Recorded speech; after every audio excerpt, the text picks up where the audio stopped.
Welcome to the Dirt Trail Running Podcast. My name is Michelle Hartwig, and I am your host. I am also a race director for a bunch of Midwest trail races, and we're just coming back from Galena Sky last weekend, which was gorgeous and awesome race in Galena, Illinois. And my co-host here, Crystal the Pistol, was there. Hello, everybody. How's it going?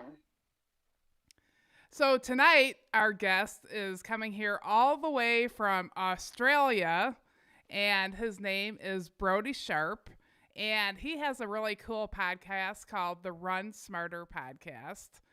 And thank you so much for joining us today. Thanks for having me on. I'm excited. I'm really looking forward to our chat, what we have discussed. Yeah, so you had some really interesting ideas, and I thought it was something that so many of us can relate to about, like debunking common running myths. And I remember, like, when I first started running, like my in-laws, like right away, they're like, isn't it bad? Isn't it hard on your knees? Like, I can't run because it's bad for my knees. Like, what is, like, where does that come from? And what are your thoughts on that? Yeah, absolutely. I think there's a couple of like different myths within that general myth. It's like running is bad for your knees. Running increases your likelihood of osteoarthritis. The more you run, the more wear and tear that's going to be on the knees. It's kind of makes intuitive sense. A lot of the myths that I love busting do make intuitive sense. But if we delve a bit deeper, if we delve into the research, there's a lot that we can unpack and a lot of misconceptions that we can debunk.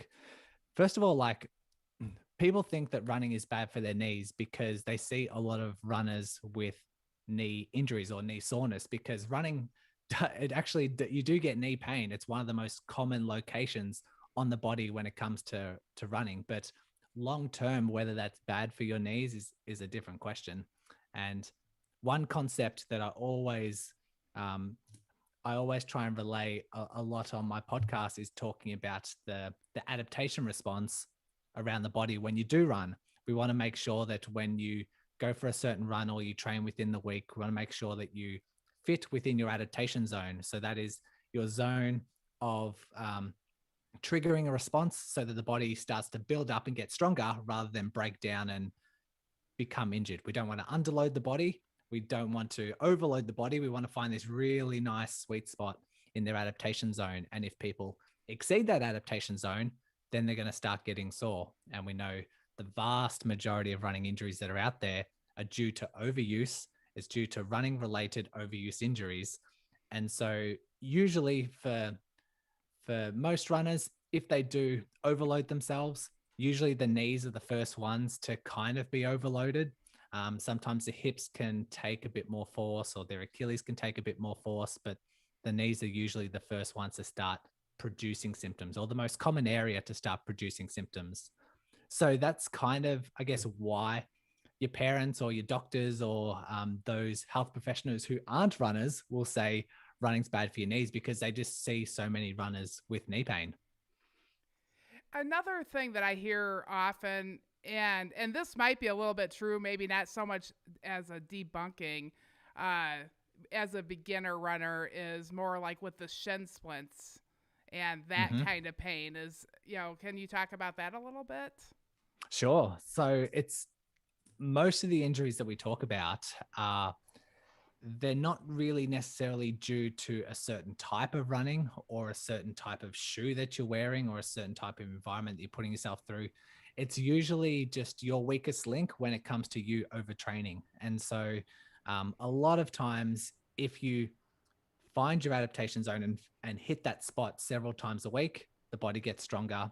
But we know that the personality traits or the training habits of runners are very much like a stubborn or very self-driven personality type, and we're very rarely hitting a sensible adaptation zone. We want to continue pushing ourselves. We want to continue striving for higher and higher feats. We set ourselves these really high standards, or we just are just driven just for PBs or training for that next marathon or ultra marathon or trail run. And same when it comes to shin splints. If you have had a certain time off, usually we see this with like during preseason or during periods of time off when they first get back into running, or a new runner, we see that shin splints are very, very common.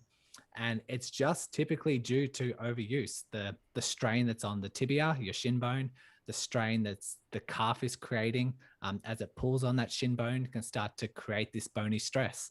And if anyone's wise enough and starts sensible enough within that adaptation zone, then the likelihood of those shin splints occurring is significantly reduced. So you've talked about the zone, the comfortable, you know, like training in the right amount. The word is Adaptation zone is what I usually use. Yeah, and how does somebody recognize that in their self? Yeah, it's a really good question. And it's very hard to determine, actually. You can, like, when I see a client, when I assess runners, it's working out their training history in the past, working out what their weekly mileage is, working out how much strength training they do during the week, working out if they do any team sports throughout the week, and kind of painting a picture of their general health and general strength and general mileage to guess, to make an estimate of what their capacity currently is. But for a runner who doesn't see a lot of runners and doesn't have that expertise, it is just as simple as starting slow, starting low, and then working your way up from there, because there's no danger in underloading the body if you plan to slowly progress from there. You're not going to get injured if you underload the body. So if a runner's had 6 months off running due to an injury, and they want to know where that starting point is, they want to know where that adaptation zone currently is now because they haven't ran for such a long period of time. How about you just start with just some walk runs for about 15 minutes, just run for a minute, walk for a minute, see how you feel. Listen to your body the next day. And if you feel like you've recovered well from that and symptoms are totally fine, next time you could do a little bit more. And then we will eventually find your adaptation zone as we slowly build up. And if the body starts to react, maybe the next morning, if that injury is a bit stiff and a bit sore, maybe that's been too much, and maybe you're not ready for running. And that's when you need to do some cross training, maybe some skipping, maybe some strength work to build up that capacity of whatever injury that is up and to tolerate low levels of running. And so it's a very methodical but sensible process. If you write it all down, you can kind of plan it out. But if planning for a race, per se, if you're not injured and you want to find where that adaptation zone is, it's just about trial and error. It's doing a certain mileage with a certain terrain, with a certain speed or pace, and seeing how the body responds, calculate that over the week, and then just make sure we don't overdo it or we don't have real spikes in training or abrupt changes in training so that we don't get overloaded. And a lot of people can make sense of weekly mileage, like they calculate their total weekly mileage, then make sure that doesn't spike or doesn't get overloaded, but they fail to recognize the little nitty gritties within that weekly mileage. So like intensity or like terrain. So if they're used to doing flats and then all of a sudden they're doing hills, even though the mileage is the same, it might be a spike in their Achilles or like their hip flexors if they're doing a whole bunch of hills. Might be a spike in their knees if they're pounding the pavement on the way down the hill. ITB strains are very common with downhill spikes in downhill running. And changing shoes, like if you change your shoe characteristics, something that's a bit more supportive to something that's a little bit more flimsy or a little bit light, even though the mileage is exactly the same, it's still an abrupt change and the body's struggling it might be too abrupt, and that's when people start to get injured. And so it's being sensible and adapting and slowly transitioning and slowly progressing to the change that you want to have. Yeah, that makes sense. I think that just being consistent in the start is going to be way better for you, and then finding it might take you a couple weeks to get to where the right spot is for you, but that makes really great sense. You talked about doing some strength training, and I know on our show sometimes people have talked about like some people do heavy weights, some people don't. Like, what is right for runners? I love talking about this one. It's it's a topic that I talk about very, very often, because a lot of runners get it wrong, and it's very hard to eventually convince a runner to start doing strength training. All they want to do is run, but you try and list out all the benefits that strength training has and eventually convince them to get into the gym and start doing some work.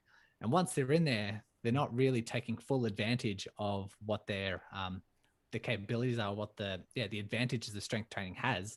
And we have some really, really nice research out there to show that if you plan to do your squats, lunges, calf raises, all the real basics, but have the intention as your body gets stronger to focus on heavier and heavier and heavier weights, you're going to become a better endurance runner compared to if you just increase your repetitions with body weight exercises. And this is where we fall a bit short, because runners are very good with body weight exercises because they're usually like lean and they're usually like trained for endurance. And so they can do calf raises quite well. They can do body weight squats. They can do lunges. And because they're good at it, that's where they hone in and that's where they stay. But like I said, there's been some really nice evidence if you get a group of people to do body weight exercises, and then you get a group of people to do the same dosages, the same time under tension, but do heavier stuff, they get better half marathon times, they get better marathon times. And like I said, these myths intuitively make sense. Well, if you want to train your body for endurance, let's train it for endurance. If I want to prepare for a marathon, let's train the muscles for endurance. But the science just doesn't back up that way. And so, yes, we don't want to go straight into the gym and start doing really heavy squats if you haven't done them before, because we don't want you to get injured. And if we know anything from what we talked about with the adaptation zone, you need to adapt to the loads, the techniques, the style of whatever the squats, lunges, calf raises are. But once you do slowly improve, once you do improve on your technique, and once you're tolerating low levels of load, then we need the intention to start adding on those weights so that you're working in around about 4 sets of around 8 reps. So by the end of the 8th rep, you're really struggling and really struggled to get a 9th, and you probably couldn't be able to do a 10th. That's how heavy we're talking. Yes, I worked with a coach for a long time, and the coach's philosophy was no weights. Like I could only use my body weight for any strength training. And I was very high mileage runner. I mean, like 85 miles. To me, it was high mileage, 85 miles a week. But this coach was convinced that I'd be injured if I added on weights. Like, if you're adding on weights, do you need to bring your mileage down? Good question. You'd usually, if you're increasing your weights, you'd do so slowly. So you'd adapt along the way, and get stronger along the way. If you're doing something, if you're doing a new exercise, say you've increased your deadlifts by 10 kilos, you'd kind of time that within the week where that day would be like low intensity, or the next day would be your slow run. And then you'd usually recover and have your higher intensity days somewhere else in the day, or somewhere else in the week. But we hear it a lot. We hear that if you increase the weights in the gym, it's going to increase your likelihood of injury. If you look back on the studies, if you do it sensibly with correct technique and you do so without exceeding your adaptation zone, it's very, very minimal that you're going to get injured in the gym. Most people just get injured when they're out running. Like, we know up to 80% of runners get injured within any given year. It's a really, really dangerous activity when it comes to the frequency of injuries. But just if you do so sensibly, hardly anyone gets injured in the gym. And so, yes, if you increase the weights too much, if you go to do 100-kilo squats when you're not used to doing 60-kilo squats, there is a high likelihood of injury. But we know if you do things sensible, then it's not going to accumulate the same amount of injuries, nowhere near the same amount of injuries. And if we're talking about this whole body weight concept, and someone needs to be able to train up to 4 sets of 8 rep max, that's going to take several months. It's going to take like maybe 6 to 12 months for a lot of people who haven't been in the gym before. But the intention needs to be there. And if we're talking about, oh, but if I'm doing squats and I've got 80 kilos and I weigh 80 kilos, that's 1 times my body weight. That's quite a lot. Yeah, but you need to realize that every time you step when you run, there's 2 to 3 times your body weight in ground reaction force going through your knees and going through your hips. So that's 2 to 3 times your body weight in force every single step that you take, compared to 1 times your body weight or 2 times your body weight when you squat, and you only do 3 sets of 10. The accumulation just is nowhere near the amount that you actually need for running, because you actually need to be super strong for running. And I often talk about when you're in the gym, or when you're training, you want to train these 3 muscle buckets. One bucket is your endurance bucket, which is just like your long sustained holds, which what people do when they run. The second one is strength, like pure strength. So we're talking heavy, slow, controlled squats, lunges, calf raises. And the third one being power or plyometrics. We want to try and push a force under a certain period of time. We want to do it explosive. If you fill up all those 3 buckets and you're pretty strong at all those 3 buckets, then you're very resilient. You're not going to break down as often as people, and it's going to be very hard to shake you. It's going to be very hard to exceed your capacity. So that's what runners want. They want to be resilient. But in that scenario I talked about before, or what Michelle, you were talking about, if you go into the gym and just only do body weight, you're going to be doing all your running, your 85 miles per week, which trains your endurance. Then you're going to be in the gym and trying to train endurance again, because you're doing all this body weight exercises, this high rep, like 15 to 20 rep exercises. And your endurance bucket is already full to the brim, and you're trying to fill it up more with endurance, when there's just this unlimited potential of strength and power and plyometrics that isn't just being tapped, which you want to do. If you've spent time going to the gym and you're in the gym, let's spend some time tapping into those buckets. That's very interesting. You got anything to add on that, Crystal? Because I know you do you're great at your strength training. I think you are. Well, that's kind of the thing, though. When you start out, you think, ooh, body weights. Oh, I can do lunges. I can do squats. I can do all that stuff with just body weight. But then you start to realize that maybe this isn't helping me. Like, I know I plateaued with body weight stuff. So what was I going to do next? Well, I've got kettlebells here, and some weights here. So I just started doing that stuff, and I do have a gym membership. So it is about working yourself up slowly. So if somebody was I can say as well, when it comes to injury and injury rehab, a lot of people do that same thing. They limit themselves and they plateau with body weight exercises. And I see someone with, say, a proximal hamstring tendinopathy, and they say, oh, I've been doing my strength training for 6 months and it's just not getting better. And you say, well, what are you doing? Well, I'm doing my body weight bridges. I'm doing single leg bridges on a step, and squats, body weight squats. And they're only doing body weight this whole entire time, which they will recover a little bit and they'll get strong, but they'll plateau very, very quickly. And that's when we need to start like stimulating the tendon to tolerate high levels of load, to tolerate running, because like you said, you need to be strong to be a runner, and doing bodyweight exercise only just puts a ceiling on your limited ability.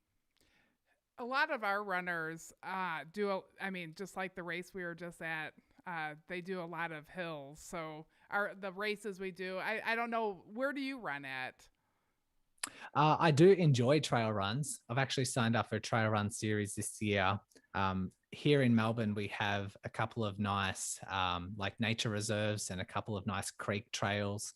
Nothing really hilly. We don't really get a lot of elevation, but there's plenty of trails around. I do love running along creeks. I think somewhere with moving water is really nice. So I try and stick to that. Yeah, I was just curious because very interesting to me. But like, how do we? So the people listening, tend to be, like a common problem is, how do I get better at hills? And I'm kind of hearing that strength training would work, but do you have any specific ideas on that? I have like an anecdote that I have personally experienced where because we don't do a lot of hills here, but there are some trail runs, some events I go into where there is a lot of hills. We don't like the total elevation isn't a lot, but the hills can be very challenging.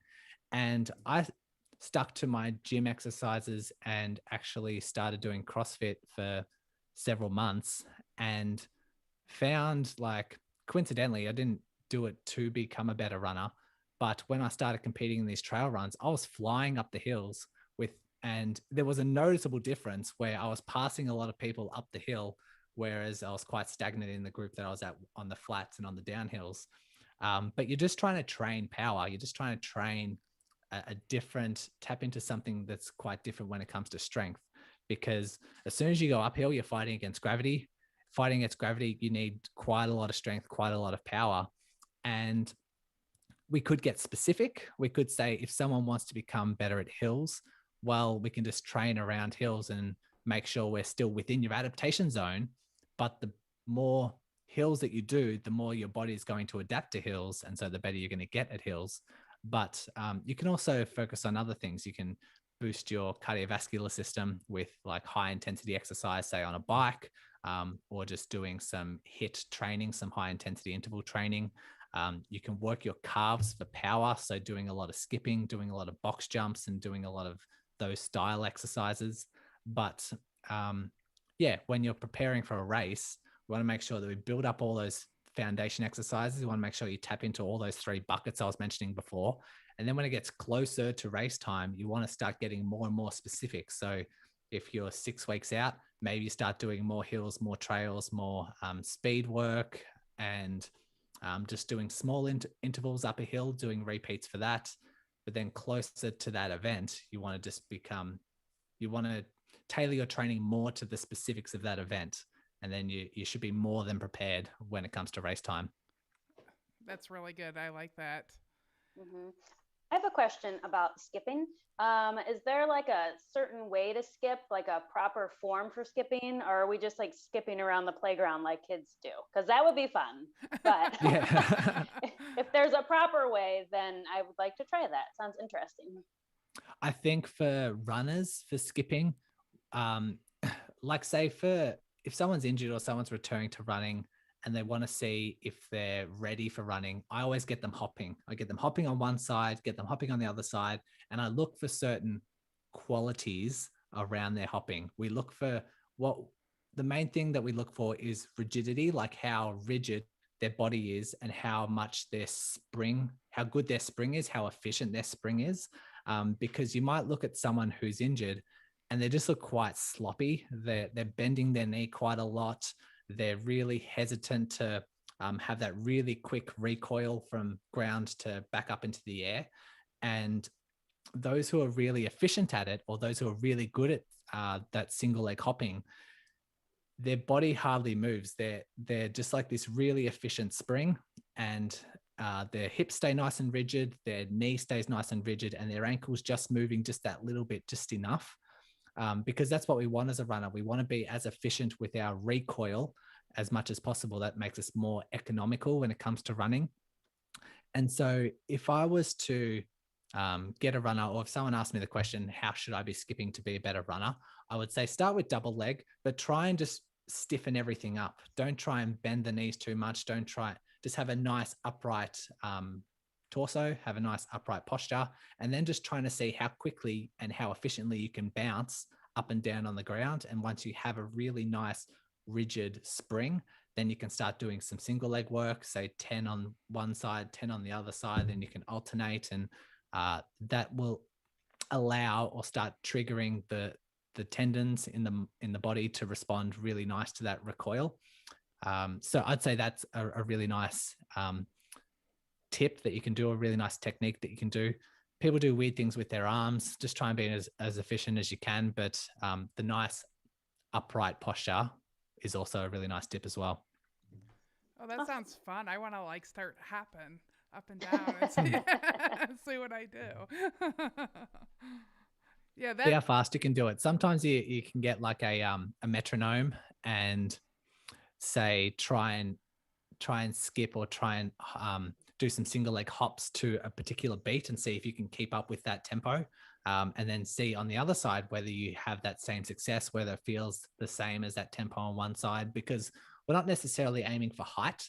We're not really trying to recoil and jump as high as we can. We're just trying to keep a couple of inches off the ground and trying to see how fast and how efficient we can do that. Yeah, I imagine that, like, whatever pace you are, that's going to help you be just a little faster of a runner to be able to turn over a little quicker. That's a fantastic tip. I'm really excited to add that to my routine. We did get a question come in that says, what kind of running workout do you pair with your strength days? It will depend on the runner. I had the pleasure of on my podcast talking to Chris Brammer, who is the author of Strength and Conditioning for Endurance Running, and he talks about where runners can fit strength training into their week. If they're running 4 to 5 times a week, what exactly do they do? And he said there's several options that you can do. And it depends on the runner. Some people like to do their strength training on their low intensity days. So you can have a strength training and a run on the same day, but they prefer to make sure that we always recommend that the run is like earlier in the day and their strength training is at the end of the day, because we don't really want the strength and then you've got fatigued legs and then everything feels a little bit wobbly or a little bit stiff, and then you try and run later on the day. Don't recommend that. So run in the morning, exercise at night, or the strength training at night. If you do have it at least 7 hours apart from those 2 sessions, then the body does a really good job of recognizing the difference between the 2 and adapting to the 2, rather than trying to combine them. And the body's just like, what do you want me to do? Do you want me to do cardio, or do you want me to get stronger? I'm confused here. So that's a nice tip as well.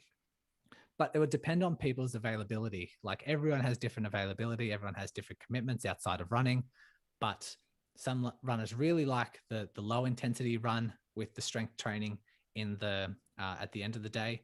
Or some runners like to polarize their training a little bit more and leave their hard sessions on the hard days. So they'll actually do a hard running session in the morning and then do their hard exercise, strength and conditioning at the end of the day as well, and then leave several days throughout the week of really, really low stuff or rest. And so they're really polarizing the 2 rather than spreading out their strength and conditioning work and their intensities throughout the week. But for those who are really struggling with fitting in their strength sessions, because we do recommend minimum 2 sessions or 3 sessions of strength training per week. And that strength session is somewhere between 45 to 60 minutes. If people are really struggling with that time availability, they can spread it out into smaller units throughout the week. This is what Chris Brammer refers to, and it's making sure that perhaps it's 15 to 20 minutes of doing strength training, but it's 5-6 times a week. And so you're still getting those same units in, but we're just spreading it out throughout the week. For some people, that can be really well managed. So to answer that question, depends on the runner, depends on their availability, depends on what they prefer to do, and how they best recover after certain sessions. So there's a few different options there that you can try yourself and see what works the best. There's some of my tips. Yeah, I think that's really good. I like, I'm very busy, and so I can see spreading it out during the week. If you're spreading it, and like, that appeals to me a lot. I'm thinking about in my office, giving myself like 15 minutes to do something. Would you still want to plan out your run where it's 7 hours from that little 15-minute session compared to? It's ideal to have 7 hours apart, so the body can recognize the 2. But if you can't have them 7 hours apart, you're better off doing both of them than doing only one of them. Okay. So if in an ideal scenario, we want that break between the 2. But if you said, look, I only have time to do, I only have 2 hours in the day to work on this, but it's only in the morning, you'd still do both of them. You'd still gain the benefits, just not as much benefit if they were separated between the 2. Okay. Yeah, that's really good. Thank you. Really great tips. You're welcome. I'm curious, how have you got your research, and like, where did you train? Can you tell a little background? Yeah, so I studied physiotherapy here in Melbourne. I graduated in 2012 and didn't really have much of an interest in running, didn't know much about being a runner or treating runners, but became a runner about 2 or 3 years into my physio career and then just absolutely loved it, caught the bug. As soon as I started seeing runners, I had this like heightened passion. I'm like wanting to talk about what races they're preparing for, what shoes they have, what cadence they have. And I was just walking away from a treatment session just buzzing because I was around like runners. And so decided to pivot my career and start going into only treating runners. And once I started doing that, like every bit of research that I was doing is based on treating runners. And so attended a lot of conferences, attended a lot of online courses, flew international to meet a lot of these mentors that are really proficient with seeing runners. They keep me updated a lot on what the science is, what the emerging evidence is for a lot of these, for treating a lot of these runners and why runners get injured and what the prevalence is for osteoarthritis when it comes to runners, why running is not bad for your knees. And it just led me into, first of all, the podcast. I interview so many health professionals and researchers on the podcast. And so I'm investing in my knowledge a little bit myself as well. And then just holding myself accountable when it comes to regular blogs that I release, regular articles that I release. I read about 2 or 3 literature articles per week around running, and I post some of those as well. And so I'm just constantly just involved in the space. And so when you decide to niche down and only treat runners, it's all that you focus on. And then over time, over months, over years, it just, the amount of knowledge just compounds. Yeah, I'm super impressed. You're very good, and I just love the advice that our listeners are getting to hear from you. So thank you so much for doing that. That's okay. Let's see. I know something I was thinking about. So like I can remember like in grade school, like they'd go, okay, everybody stretch, and then we would run around and we would stretch afterwards. Is that the right way to do that? Oh, good question. I love this. I love talking about stretching because it is a very common misconception out there around the benefits of stretching. And there is a fair volume of research out there that can make me confidently say that static stretching and a little bit of dynamic stretching doesn't do much to increase your running performance. It doesn't do anything to reduce your risk of injury, and it doesn't do anything to reduce your recovery or aid your recovery afterwards, physically anyway. There are still a lot of mental benefits to stretching if it feels good and it helps you wind down. There's a lot of mental benefits for stretching afterwards, but it's really easy to do some studies where people stretch, people don't stretch, and we see how often they get injured, where the same group 1 week will stretch, then the same group on the next week won't stretch, and see how they perform. And yeah, we see a lot of times that when it comes to performance, when it comes to, say, the 5K, 10K, half marathon, marathon distances, stretching beforehand doesn't do much.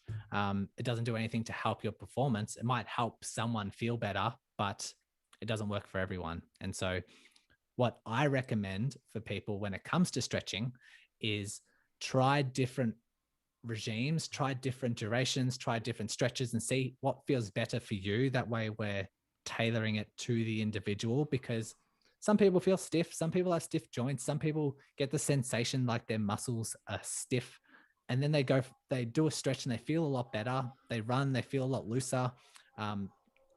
Definitely won't reduce their risk of injury, but they just feel better. And that's what I recommend. Try stretching for 10 minutes before a run. Try stretching for 2 minutes before a run. Try stretching for 30 seconds. Don't stretch at all. Just try a whole bunch of different things and see how you feel. Notice how you feel. And the best one that you walk away with and run with and feel better, that can be your regime for you. But we want to really make sure that we're not convincing ourselves of what stretching is actually doing, because I have a lot of runners come to me, they're injured, they get 3 injuries a year and they struggle to overcome them. And they tell me, they're like, Brodie, okay, I know I'm getting injured because I don't stretch enough. I know I'm always told that I need to stretch more, and I just don't do it. I don't like stretching, so I don't do it, but that's why I'm always injured. And based on the research that I know, and based on what we discussed at the start of the episode, when we say that running injuries, the vast majority of running injuries are due to overload, doing too much too soon, or doing something too abrupt. That's nothing to do with stretching or how stiff you are or how flexible you are. So if someone's belief is that they think that they're getting injured because they're not stretching enough, that attention that they're giving that is not bringing their awareness to what actually might be causing their injuries. So they might be having these training errors. They might be having a training philosophy where they're training too hard, too intense, not adapting to their adaptation zone, exceeding their adaptation zone on a regular basis. But they're just not focusing on that because they think that it's not because they don't stretch. And so that's where I have to start like educating a bit more and tell them why people get injured and where it's most likely, and help them identify something within their training to help reduce their risk of injury. Because like I said, the science just doesn't back it up when it comes to injury prevention. I know I've been on the trail before, and and I've seen plenty of people go, "Oh, I got to stop. I got to stretch this out." During the run. Like, is that actually you on your way to an injury? Like, it's your muscles tightening up and saying, "You're doing too much right now." It depends. I know that a lot of calf strains that masters runners get, they often report a tightness for a couple of days or a couple of weeks before an actual strain, before the muscle actually starts to become damaged. So there might be something there. If someone is mid-race and something feels a bit tight and they start stretching, yes, that will feel good. They probably should do it if it feels good for them. And it might offer, say, a couple of minutes of relief, maybe, depending on the type of stretching or the muscle group or what's actually going on. But it's not doing much to reduce their risk of injury down the track, like further into the race. I think that's there might be a couple of cases, like, less than 1%, where they might actually reduce the risk of an injury, say like a calf strain, because the fact that they're stopping and stretching and allowing their body to reboot and go again is actually reducing that overall load throughout the race. If they're doing a walk run, that's actually overall reducing their intensity or their overall workload. So that might be what's saving them, but it wouldn't be the actual stretching. It'd be the stopping and kind of breaking things up rather than the actual, the stretching itself. That's really interesting. It makes me also think about, like, roll. We have a lot of runners. They stop and they like roll their muscles out during the run. That feels very similar to stretching to me. Is that something that you recommend during a run? It's not something I recommend if people don't like it. It's something I highly recommend if they love it and they think it feels good afterwards. I'd say fantastic, you're someone who needs to be rolling, but it's very similar to stretching. There's not a lot of evidence to show that, or any evidence to show that it reduces risk of injury or helps performance or helps recovery. I can't highlight enough the benefits of the mental recovery that a lot of runners need, whether that be yoga, meditation, stretching, foam rolling, whatever your routine is that helps you unwind and helps you switch your body from this stress state of exercise to unwind, recover, repair. There's definitely a lot of benefits to that on the mental side of things. But those who have a foam roller and love it, and then massive advocates and say every runner should be foam rolling, every runner should be stretching daily. You need to get into your glutes, you need to get into your ITBs, you need to get into your quads. It's just not backed up by evidence. It might feel good for them, might have done wonders for them, but just because it's done wonders for them doesn't mean it's going to do wonders for everyone. It depends on the individual. And it's mainly like a placebo effect itself. Foam rolling, your ITB will never release your ITB. It won't make your ITB more flexible. It's only just pushing on it and desensitizing a lot of pain signals, because it might feel sore. And then once you roll it for a while, it'll feel less sore. And it's only just the neurological pain signals. And it's just dampening pain receptors rather than actually lengthening things. Interestingly enough, when I was studying my physio degree, we had a surgeon come in who was talking about the anatomy of the ITB and discussed how thick and fibrous that band is. And there's no muscle components to it. It doesn't relax, it doesn't contract. It's just a thick band of really thick fibrous tissue. And he says that when they used to do ITB release and they used to get a scalpel and release the ITB, it actually bluntens the scalpel, the blade, because it's so thick. And stretching it and foam rolling it just won't do anything. It's not going to budge. It's not going to stretch. It's just not what that tissue does. It might relax some muscles. It might relax it for a short period of time, maybe 5-10 minutes. But yeah, we need to be very mindful of that. I often see people with ITB pain, they say, oh, I just need to stretch. I just need to foam roll. I just need to do all this. And you're just thinking, there's no evidence. There's no way you can possibly stretch it. So people need to go back to too much, too fast, too soon. Yeah. It's pretty basic, isn't it? When it comes down to it, it's you follow some really universal principles, which are the 10 principles that I cover in the first 10 episodes of my podcast. But like a lot of runners that I work with, no matter how severe they are, no matter what injury they have, a lot of times you just fall back to really basic principles and they get a lot better. But it's trying to bring awareness to those, because if someone has plantar fasciitis or Achilles tendinopathy or something and they Google what to do about it, they're met with all these different things. They're met with foam rolling. They're met with stretching, don't stretch, ice, heat, run, don't run. And there's just so much overwhelming information and contradictory information that they're just not sure what to follow. It's really puzzling, which is why the podcast that I've created is set out to try and create that clarity and create control back to the runner, giving them the right information. And just making sure that if they are foam rolling or if they are stretching, they know why it's beneficial for them. That's really good. Thank you. How about, I've heard so many people, they're like, well, my feet are flat, so I tend to get injured all the time. I need to wear orthopedics because one leg's longer than the other or whatever. Like, what is your philosophy on all of that? I have a philosophy and I have science to back up my claims. When it comes to flat feet, so runners get injured at the same rate, no matter what their foot shape, no matter what their foot type. So people with supinated feet, neutral, pronated, overpronated, they all get injured at the same rate. There's actually a study done where they got a couple of thousand people, categorize them into 5 different foot shapes. So the over supinated, neutral, pronated, overpronated. They put them all in a neutral shoe and then just saw how injured they get over a period of time. They followed them over 1 or 2 years or something and just saw what groups of people get injured the most.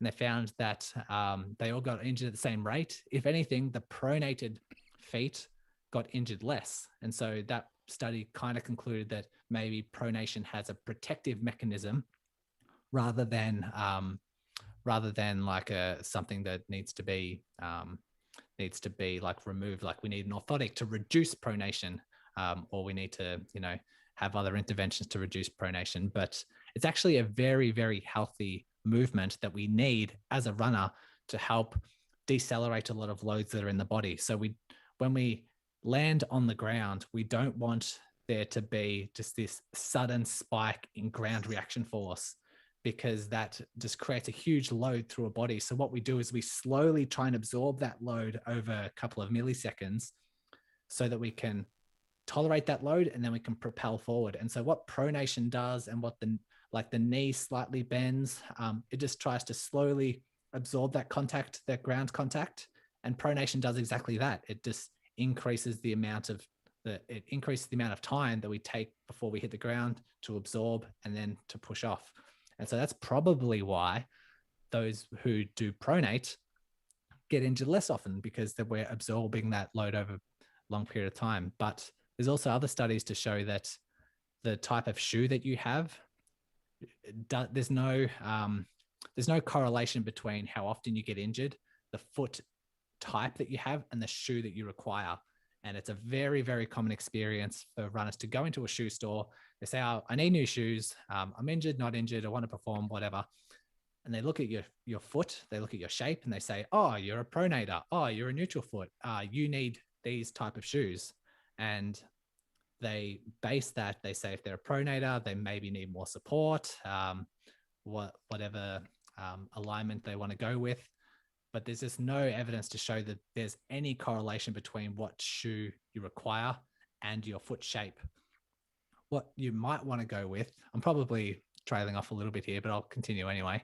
The shoe that you require is most likely the one that, first of all, you've adapted to the most, the one you find the most comfortable.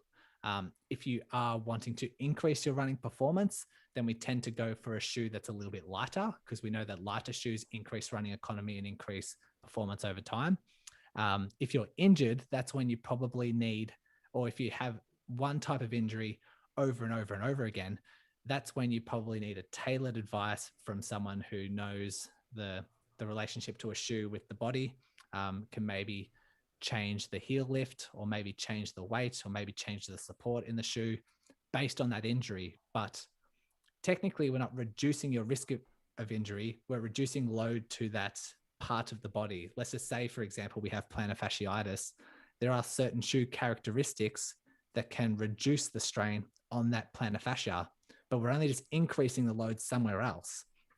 So we never overall reduce the load. We just shift it to somewhere else that might be able to tolerate that load more. And if you've had a long history of plantar fasciitis, as soon as you have a little elevation or a little spike in training, that plantar fasciitis is going to spike and it's going to be sore.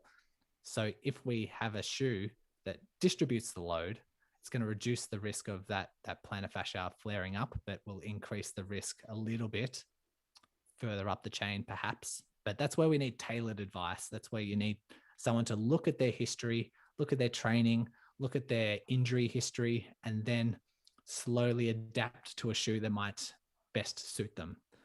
But to sum that up, yes, you mentioned orthotics. Sometimes orthotics can be quite good, but I'm a massive advocate for having orthotics as a short-term use only. So if someone has plantar fasciitis, they can buy some off-the-shelf orthotics to see if that helps their symptoms. But if it does help their symptoms, we want to say, great, but we need to do some strength work to wean off those orthotics so you can start running without them, and then continue building up their strength to make them more resilient, because there's a trap that we often see, and that's runners who go into a store with plantar fasciitis. They assess their feet. They say, oh my God, you've got flat feet. That's why you're sore. That's why you're starting to get this pain.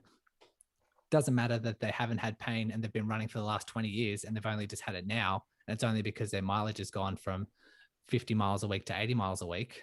They don't care about that. They say, oh no, it's because your foot is flat. So again, we're talking about that adaptation zone. We're talking about exceeding that. But they want to focus on something on the body. So they blame the feet. They blame the pronated, the flat feet. They put them in orthotics, and the orthotics feel a lot better. They say, fantastic. This confirms my belief that I have flat feet, and orthotics will help it because it helps symptoms. But then what happens is, over a period of time, they become reliant on those orthotics, and the foot starts to adapt to those orthotics or become slightly weaker without those orthotics. And so after a couple of weeks, they take the orthotics out just to try, and their symptoms come back. And they say, oh my God, I need to put these orthotics back in. And it, again, further confirms their belief that they need orthotics because they have flat feet. And so they go months and months wearing these orthotics, to the point where any sort of walking in bare feet, any sort of walking on the beach, any sort of walking or any low levels of running without the orthotics causes their symptoms to flare up, because they've spent so long becoming reliant on these orthotics that, again, just over months, several months, years, it confirms their belief. I have flat feet. I need orthotics because the orthotics support the foot.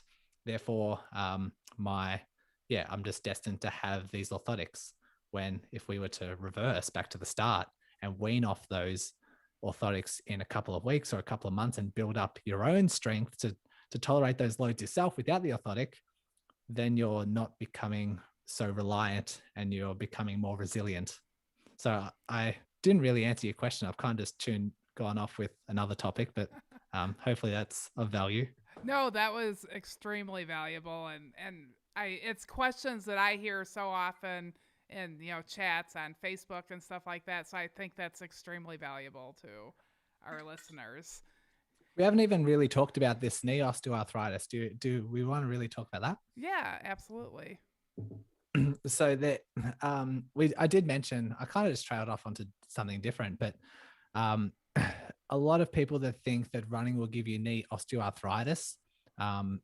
Again, we can look at literature to say the opposite is actually true, because we used to think, and we're still being told by health professionals, that osteoarthritis is this wear and tear degenerative condition where it's almost, they think it's like a car requiring a mechanic. They think the car has a certain lifespan.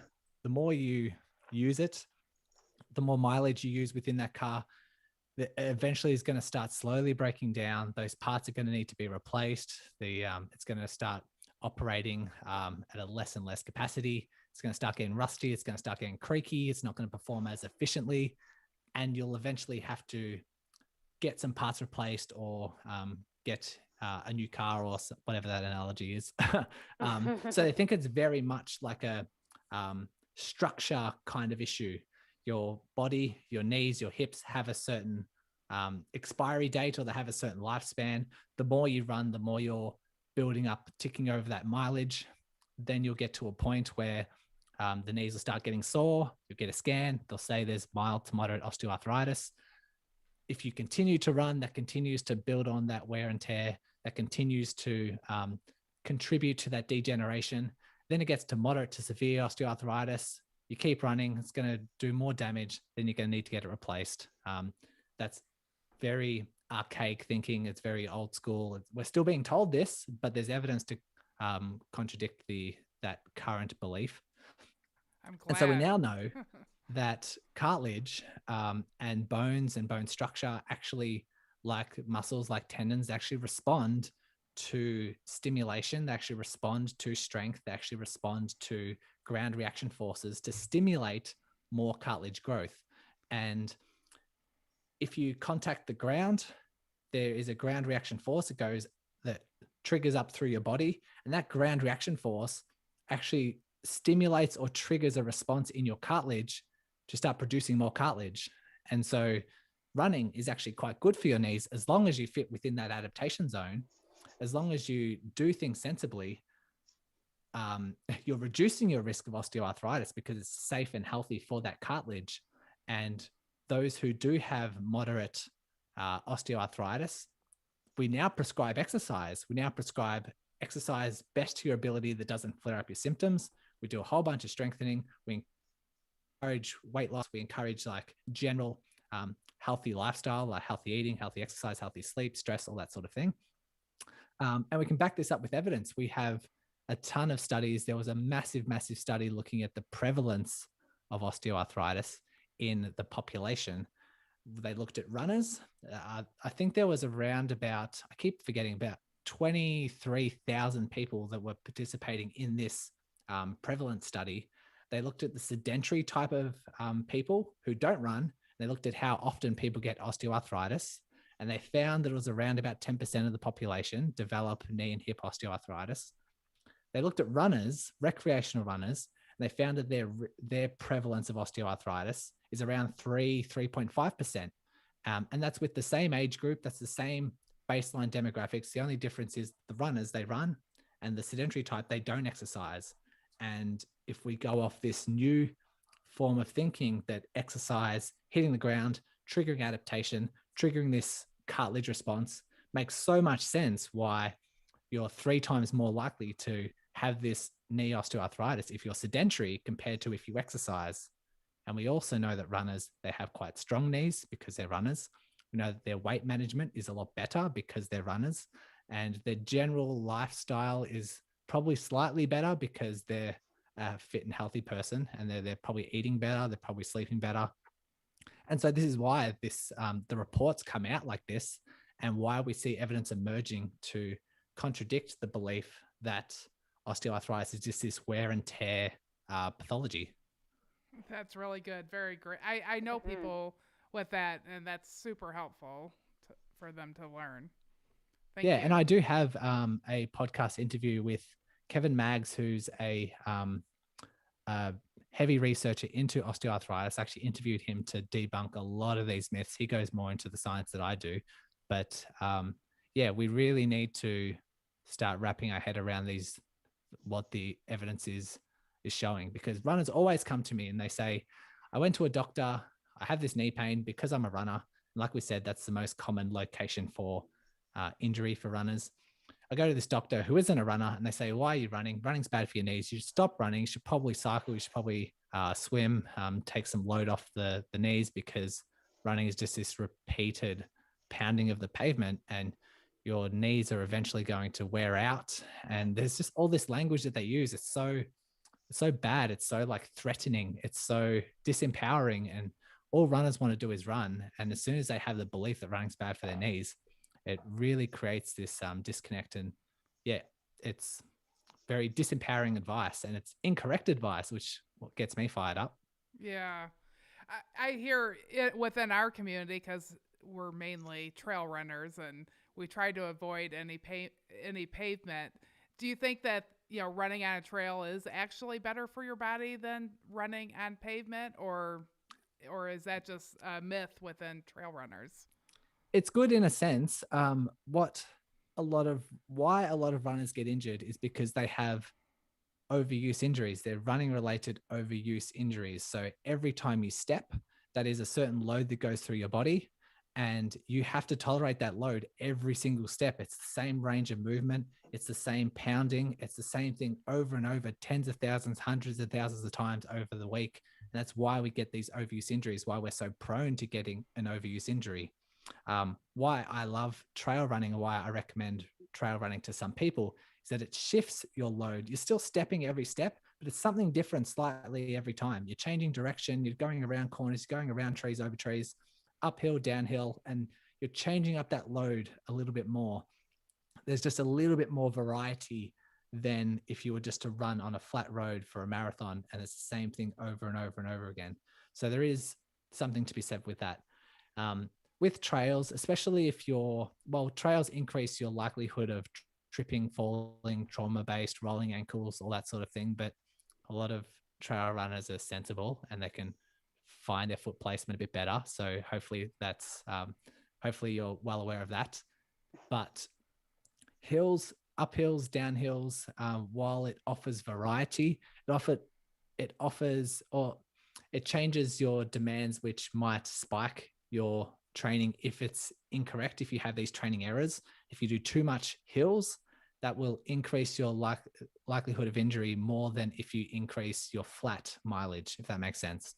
Mm-hmm. So while it does offer variety, it does leave you more prone to tipping you over the edge into injury if you do too much hills, uphill or downhill, because when you run downhill, the amount of load through your body significantly increases, because there's just you're going against gravity and just thudding the ground.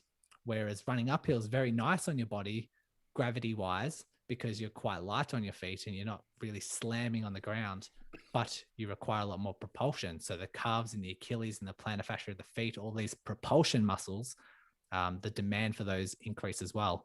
And so there's a lot of benefits to be said for trail running. I do love it. I do recommend it for a lot of runners, especially those who have these repetitive overuse injuries.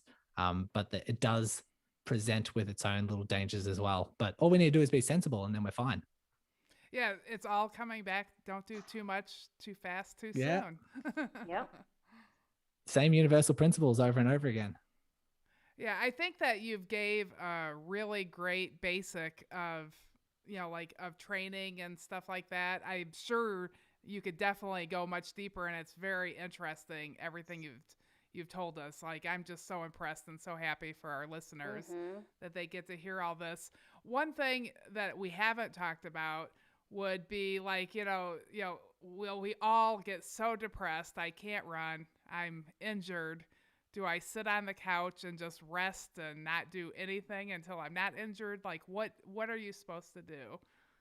Okay, great. I can talk about this all day as well. There's a concept that I discuss very often on my podcast. It's very important. I call it the pain, rest, weakness, downward spiral that people get when they're injured. And we need to, if we're focusing on this adaptation zone, this zone that we need to hit in order for us to start getting stronger. When you are injured, let's just say you've overdone things and your knee is a bit sore, temporarily, because those structures are quite sensitive and they're quite sensitive to new load while you have this pain, your current adaptation zone actually temporarily drops because it just won't respond to the same amount of load because it's painful. And so with this drop in adaptation zone, people think, oh, my knee's a bit sore. Yeah, I overdid it. I probably shouldn't have ran that fast. Let me just have a couple of days off or a week off. Let me see how symptoms go. And maybe when we start next week and I'll see how symptoms feel. I'll listen to my body. And so they spend 5 to 7 days complete rest. Symptoms go away. They try and do that same run and see how things go, and symptoms return. When symptoms return, runners think, oh my God, probably just need more time off. The body needs more time to heal. Maybe I need more than a week. Maybe I need, 10 to 14 days, and then I'll be fine. Then 2 weeks goes by, they try again, and symptoms come on sooner. Symptoms are more severe, and they're just like, what is going on here? I have no idea what's going on. And this can be said for any injury. And so what we know about our adaptation zone, if it's sensitive, if the pain is producing pain and the tissues are quite sensitive to load, it diminishes you become weaker, temporarily become weaker. If you combat that with complete rest, you get weaker again. Then you try a run, it flares up symptoms, then it weakens again because you're in that sensitive state once again. You treat that with 1 to 2 weeks off. The symptoms the structure becomes weaker once again. And it's this pain, rest, weakness, downward spiral that I often see with runners who could run for 10 miles. Now they can only run 2 miles. And then they get flared up if they run for 1 mile. Now they're getting flared up if they go for a walk for 2 hours. Now they're getting flared up if they walk for 10 minutes. And they keep going down this because they keep stressing that injury site, and they keep attributing to more and more weakness and more or less and less load until symptoms come on. Plantar fasciitis is a huge one. People have plantar fasciitis for several months, sometimes years, and their capacity is so low that they can't walk bare feet for 10 minutes without flaring up their symptoms because they're so far down in this downward spiral. And so we're talking about, I think your original question, Michelle, was like, if you're injured, should we rest? That's the danger that we have if we try and treat this injury with complete rest. There's always exceptions to the rule. Stress fractures are the exception to the rule, because if you do have a stress fracture in your lower leg, we need to treat that with complete rest. You can train the rest of your body, but that injury site, that bone, needs time to heal. But I can't think of any other injury apart from stress fractures where it doesn't apply. So we want to make sure that we stimulate this injury as much as we can. So, do you stimulate it by continuing to run, but a lighter amount? Or I was hoping you asked that question because I didn't really set up an answer really well, did I? So what we do for treatment, and what I do as a physiotherapist working with runners, is you want to find in that individual runner, you want to find their current capacity. So you want to find where that adaptation zone is now at, where the adaptation zone currently is sitting. And then we need to train within that adaptation zone as much as we can to build them back up. And so that will be a certain load. Maybe it's still running.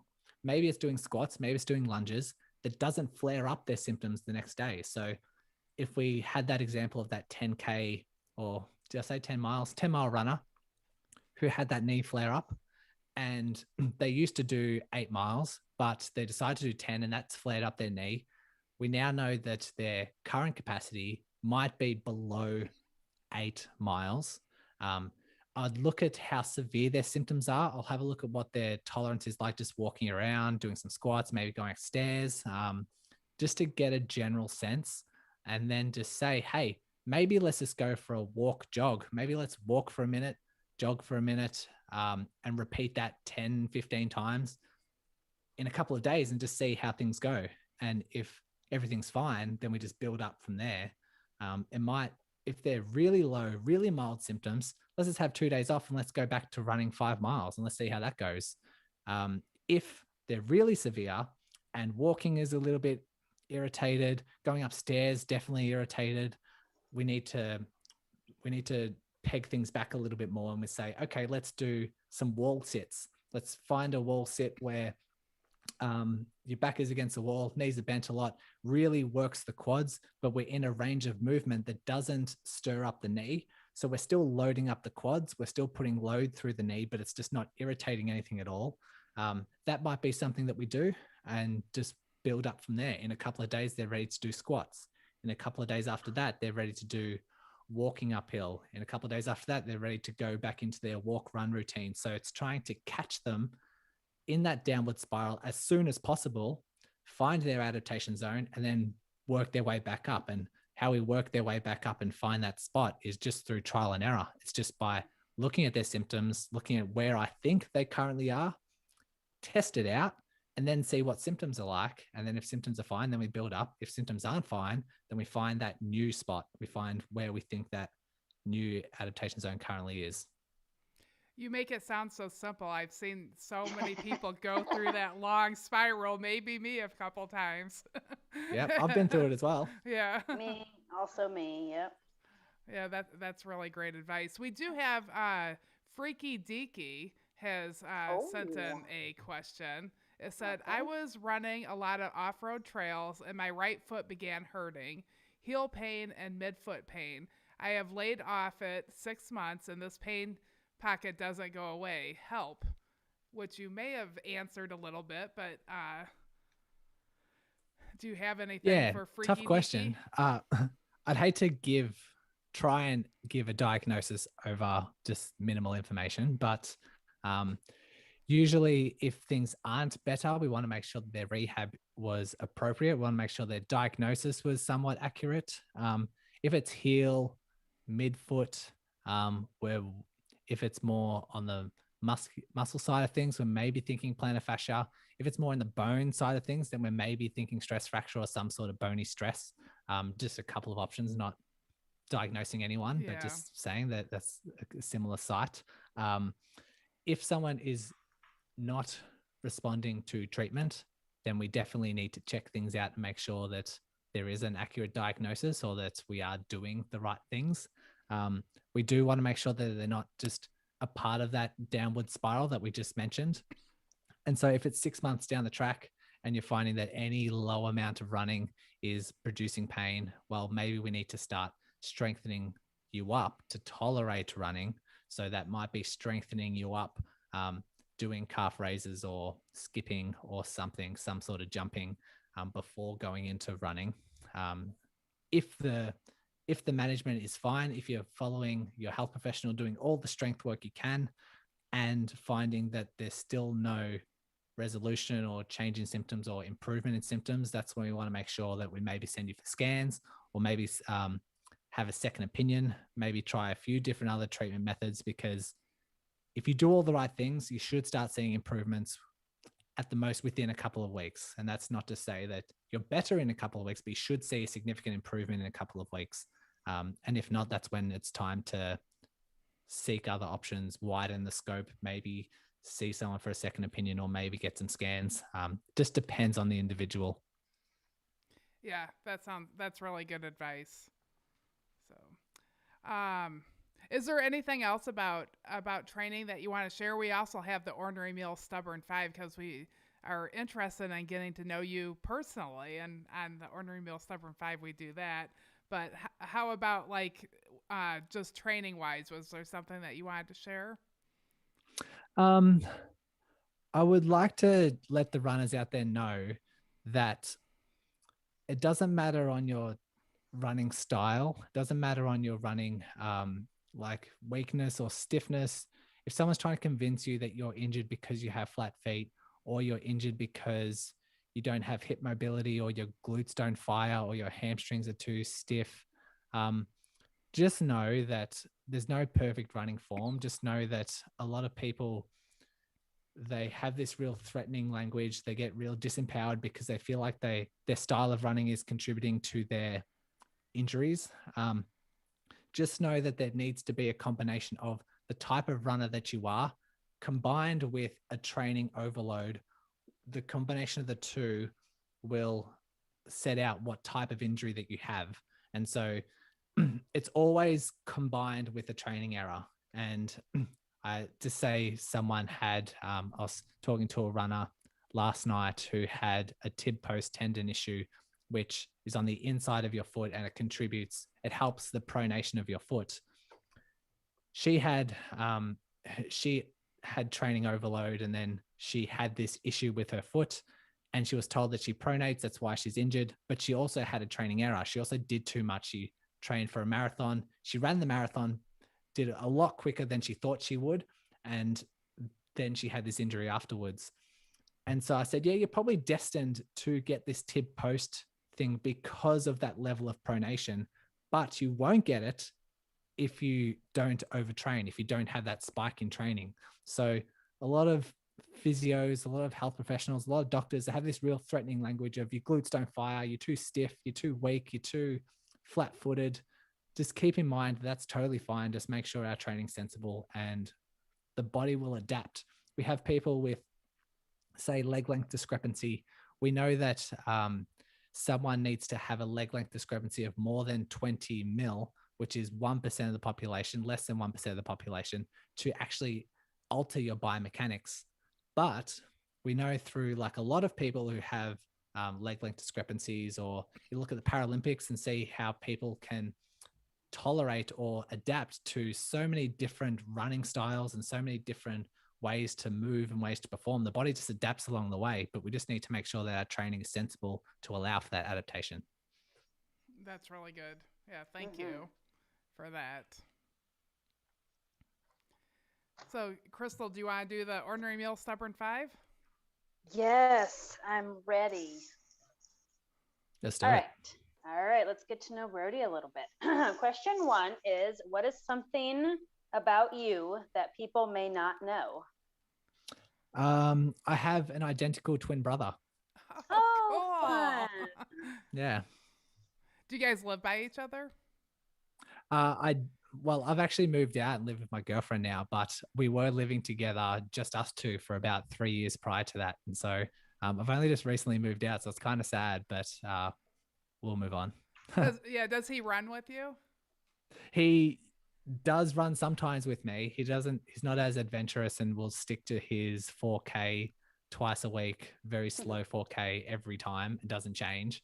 So if I ever do anything different, then I'll have to go solo. Yeah, that's cool. That's cool. Is there anything that you're looking forward to? Races, vacations, anything? I do have a trail run coming up in about 4 weeks' time. So I'm looking forward to that. But I'm also looking forward to a beer festival that's on this Saturday. It's the Great Australian Beer Spectacular.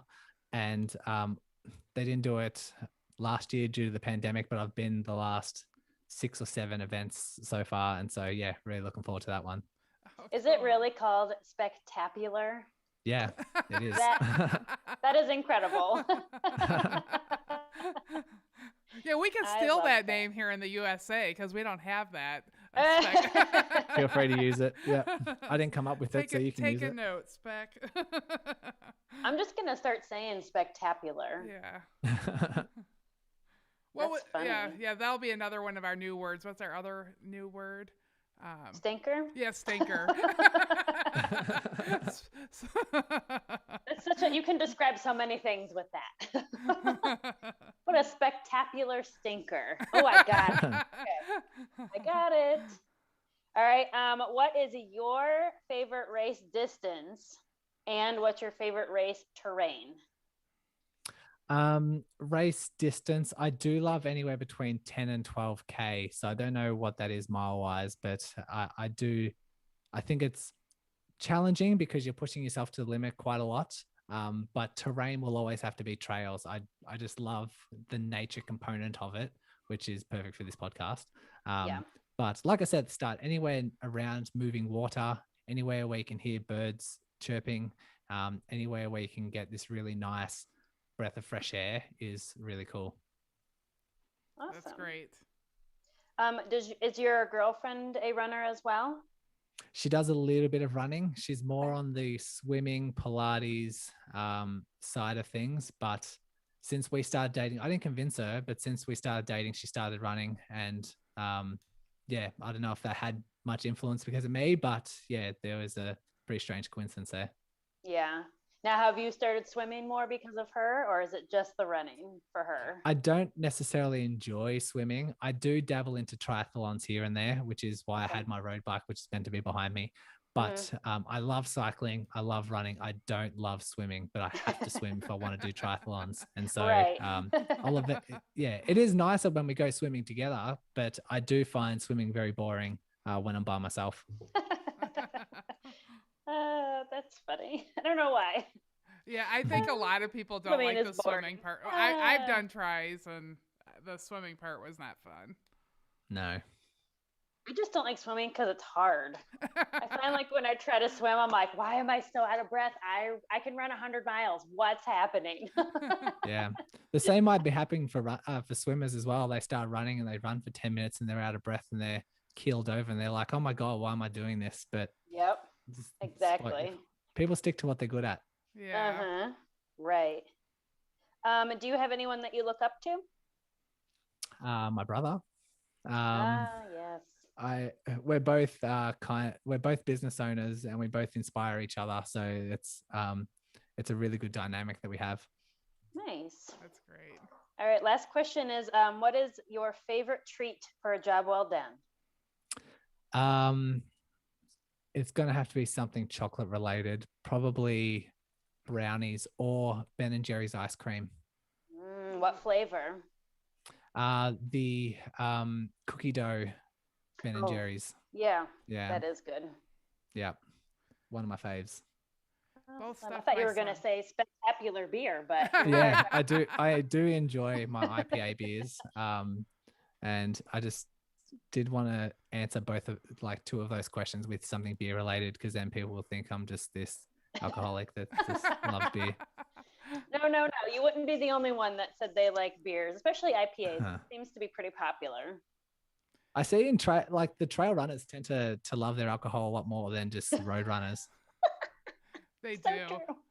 Yeah, I actually have a questionnaire out right now because we're doing a live broadcast of Kettle Moraine 100, which is our next race we have. Mm-hmm. So I sent a questionnaire out to all the runners to talk about them so that the broadcasters have something to say. And I asked them all the Ornery Mule Stubborn 12 questions. I made it 12. And the last one was favorite treat for a job well done. And almost every single person has said beer. Yeah. Love it. Except for me, I think I wrote food, and that's all I wrote. That's a good answer as well. Yeah, I mean, it's a broad range of whatever, right? Yeah. I could have just wrote calories.